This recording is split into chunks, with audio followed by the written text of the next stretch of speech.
So back in Melbourne, I was studying professional writing and editing.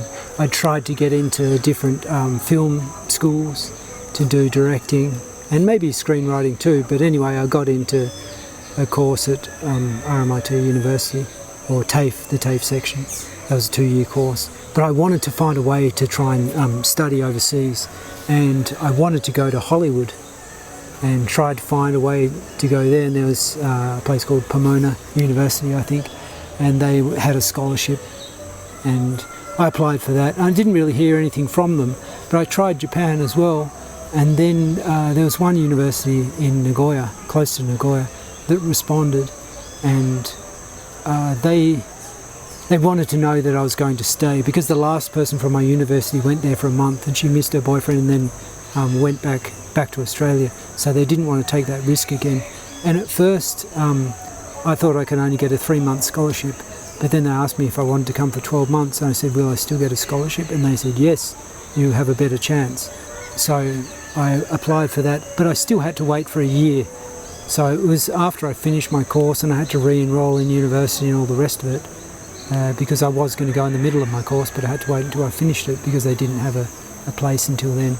But ended up there in 2002 by a miracle. I still didn't know 2 weeks before if I was going to go or not. And so I went, and before that I was shooting photos, skating photos and stuff in Melbourne. But I went there and all I did was study Japanese. Had my electronic dictionary all the time, watching TV and talking to my Korean friends as well. They helped me a lot with vocabulary, that they would use a new word every day. And just by luck again, there was a basic class, and then there was another class that was higher, and that was full of all the people from China, Hong Kong and South Korea. And then there was me, right at the bottom, because all of them were pretty much fluent already. But I only knew a few hundred words or something like that, if that. But I just went straight up because I had to survive, because no one spoke English. And so within 3 months, then I'd sort of got a bit of a hang of things, and then 9 months into it, then I was fine, and I could speak Japanese and communicate and all the rest of it. And I did a lot of study though. It was about 7 hours a day, I think, by myself, and then just hanging out with my friends too, because I wanted to go to Tokyo, but it was good that I went there because people had time and they had cars as well, and in the afternoon then we'd drive around as friends to different places, to their houses, to meet their families and stuff. So a really deep experience. And then other friends who were there, they went back to the US during the summer holidays, or others just went out to clubs and stuff.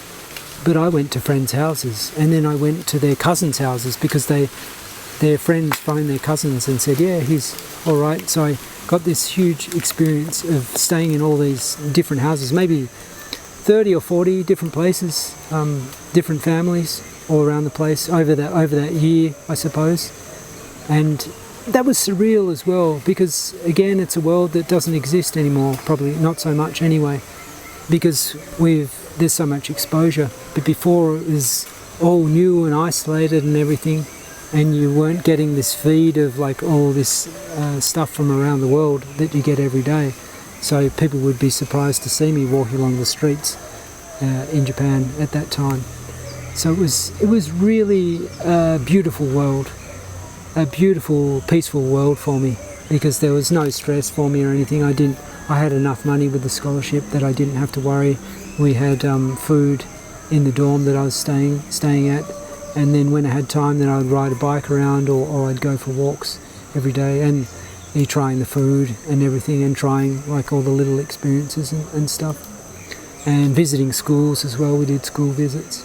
And then after that I went to Tokyo and lived in different apartments. I lived all around the place in Tokyo and lived with a girlfriend's family for about 1.5 years, and that was amazing too, just talking to the mother for about 3 hours a night every night, because the husband didn't get home until late, so I would just eat dinner with the mother and stuff. And I did a lot of acting as well, acted in everything from stage,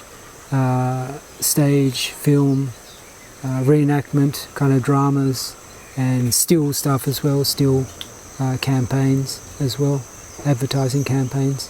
did everything. So I saw, because I wanted to do directing in Tokyo. I tried to do that and it didn't really work out. I couldn't really find what I wanted, and so I did acting. And then I worked with all these companies, the same companies in the end, probably about 50 companies that I worked with, and I saw how it worked. And then I thought, oh, I don't even want to do this anymore anyway, because it's a lot of standing around and waiting. So again, back to the photography, and photography at my pace. So that's, 3 o'clock in the morning to go up a mountain or something, shoot all day, and then edit at night, or edit once you get back to some campsite or something like that. And it pushed me again in that direction. And I went back to Australia at some point again, and went to another university and graduated from Monash University as well, and got another scholarship to Japan, and went to Seikei University, got a scholarship there.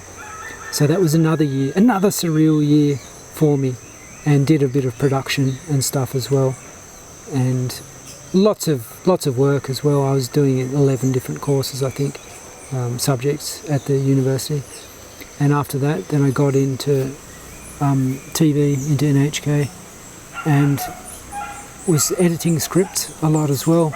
And in the meantime, that's when, after a few years of doing that, then that's when I really started to go out and back at 6 months at a time or a year at a time, just shooting wherever the hell I wanted. And in hindsight as well, looking back, it was the ideal time to do it, because the yen was 1-to-1 with the Australian dollar and the US dollar at one stage, or about that anyway, and the prices and stuff before COVID and everything. So in that 10-year period beforehand, then I did a lot of travel from 2010 to let's say 2017, 2019, and just before the pandemic. And so that's what we'll talk about next, and the big trips.